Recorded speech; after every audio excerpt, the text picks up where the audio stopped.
Welcome to the podcast series, Small Business Survival Conversations. Through our weekly conversations, we hope to provide you with strategies and insights, knowledge and expertise to enlighten you as you work to build and grow your business. Good morning, small business warriors. It's time for another Monday morning motivation segment. And today I want to talk to you about something that could change the way you grow your business forever. So let me paint a picture for you. You walk into a networking event with business cards in hand, elevator pitch rehearsed, eyes scanning the room. You are hoping to meet that one person who is ready to buy from you right now. Maybe it's the decision maker. Maybe it's the high-paying client or that one big lead who could change everything forever. Is that sound familiar? That's what many of us do, especially when we are under pressure to grow and want fast cash. We become what Dr. Ivan Misner, author of Networking Like a Pro, calls a hunter. We go in with this mindset to bag the sale, close the deal, and move on. But what if I told you that there is a better way? Today, we are going to talk about the farming mindset. This is a concept that changed the way you will be thinking about networking, and one I do believe can transform your business too. So let's start from very basic. What does it mean to farm for referrals? Maybe you will be asking me. In his book, Ivan Misner writes that most professionals go about networking the way our cave-dwelling ancestors hunted for food. So, aggressively, quickly, and with the goal of fast results. But he suggests something radically different. He wants us to think of networking as a farming, not hunting. Farming means you plant seeds, you nurture them over time, and patiently you build relationships.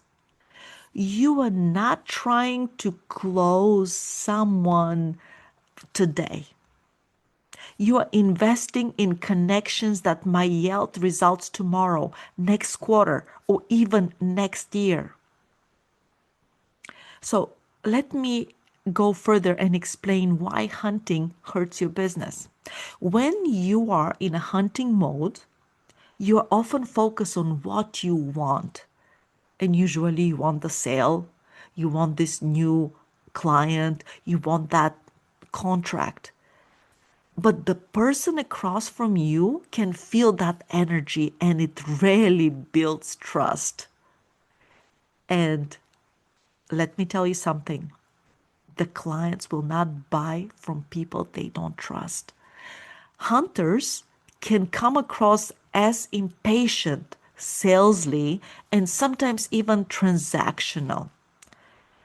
And especially in today's relationship-based economy, that's not how people want to do business.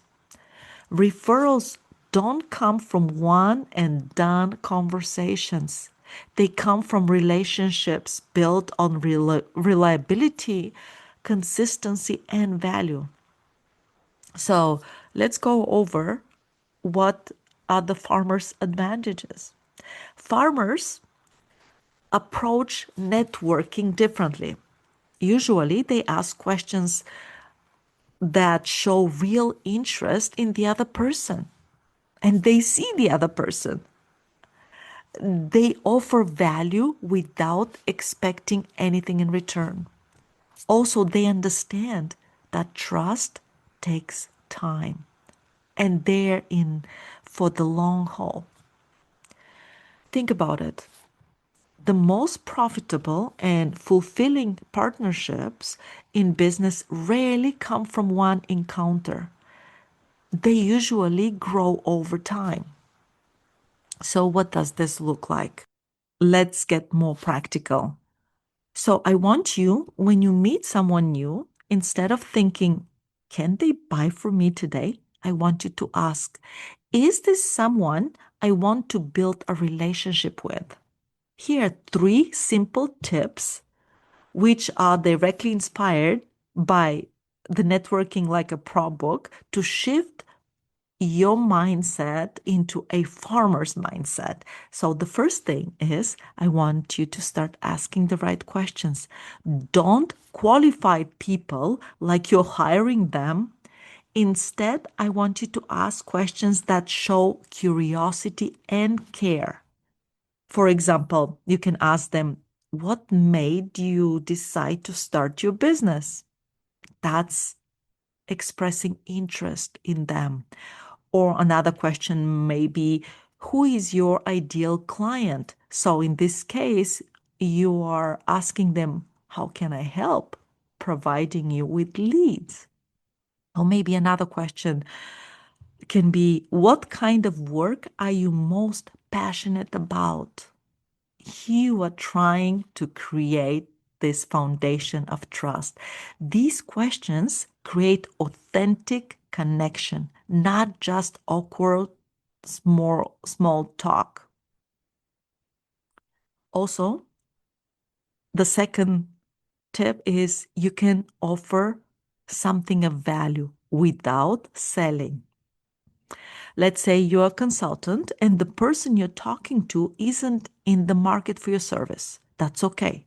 Share a quick tip, maybe a resource or maybe a referral. You can say something like, I know you're not looking for help with that right now, but I read something recently you might find useful. Want me to send it over? That simple act builds trust and positions you as a someone helpful, not just pushy. And the third tip is make a warm introduction. You may not be able to help them directly, but who can you connect them to? You may say, Jim, I don't know anyone who needs printing services today, but I do know a marketing consultant whose client often needs that kind of work. Would you like me to connect you to? That's farming. You are building goodwill, not just making a pitch. And why do you think this works?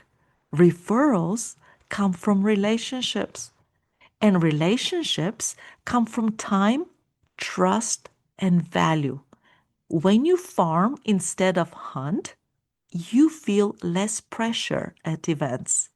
You enjoy the process more. I know that some of you are very much scared going to these networking events and dreading going and trying to push your products.